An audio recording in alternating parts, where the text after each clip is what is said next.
نه سره جمع کېږي د یو انسان په بدن کې دوه شیان چې اوم دې دی راشي زه مؤمن یم صاف سوچه مؤمن یم او اوم دې په یو چا باندې قصد او غرض او حسد کوي. حسد څه ته وایي؟ یو چا ته الله ښه مال ورکړي، یو څوک خدای په ډېرو زامنو نازولي، یو څوک الله په یو منقبت نازولي، یو څوک الله په علم او په دولت نازولي، یو څو ته الله ښه ځواني ورکړي، دلته دی په زړه کې سره وړي اوف خدایه کله به تا زه ووینم چې زما په سترګو ته ذلیله سه.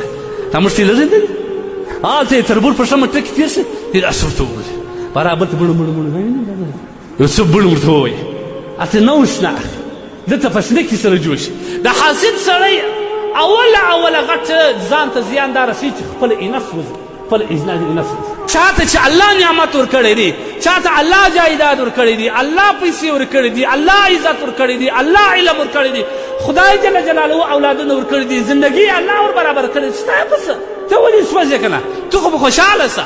دا دعا وایې الله دې ته دې ښه ژوند ورکړی دی، خدایه دې خوشحاله کړې موږ ته یې هم راکړې، الله به د دې رقم ژوند تا ته هم درکړي. الله دومره رحیم ذات. لیکن که دې دا وویل چې اوف خدایه ته خو یې د ده څخه واخله ما ته کې راکړې که نه راکړې د ده څخه واخله. واورې حدیث څه وایي؟ لا یجتمع فی جوف عبد. د الله د بنده په بدن کې دوه شیان نه سره جمع کړي الایمان والحسد، چې هم دې مؤمن وي او هم دې بغض کوي. واه واه استغفر الله.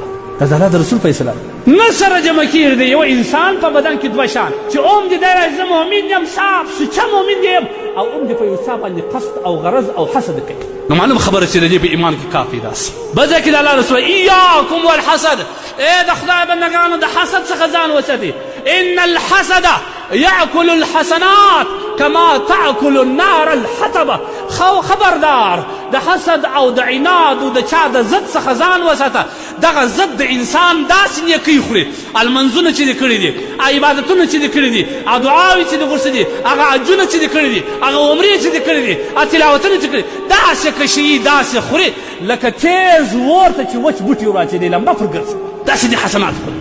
څه حسد کوې؟ څه ګټه در رسېږي؟ د خدای بنده خپل آخرت یې واخیستې تباه او برباد کړي. د الله رسول صلی الله علیه وسلم وایي لیوه دوه لیوان چې وږي دوه لیوان چې ډېر وږي په یو غټه رمه ورسم سي نو به څومره تاوان ورسي؟ د الله رسول وایي دوه وږي لیوان چې په یو رمه ورسم سي دومره تاوان نه رسوي لکه یو مؤمن مسلمان چې خپل ایمان ته په حسد باندې څومره تاوان رسوي. تاسو وګورئ نن زموږ په دا معاشره کې حسد څومره دی، څومره یو در بل سره په عناد کېږي. یو شریک راڅخه مخکې څو بس کوشش دا کو یو بل چاته وایي ګراک ته وایي دا ګرده مرد دوکهبازه دی، دا دوه نمبر شیان اوړي د خدای بنده دا دې یو درواغ وویل. بل دې د مسلمان څخه بهتان ولګوي، دا بهتان غټه ګناه ده. او بل دې حسد و عناد پر وکړي، دا څونه غټې ګناهې کبیرې دي.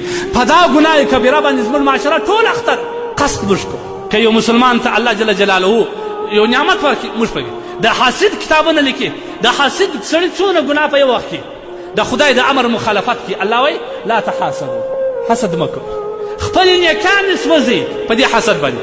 دوهم خپل نفس وځئ په دې باندې.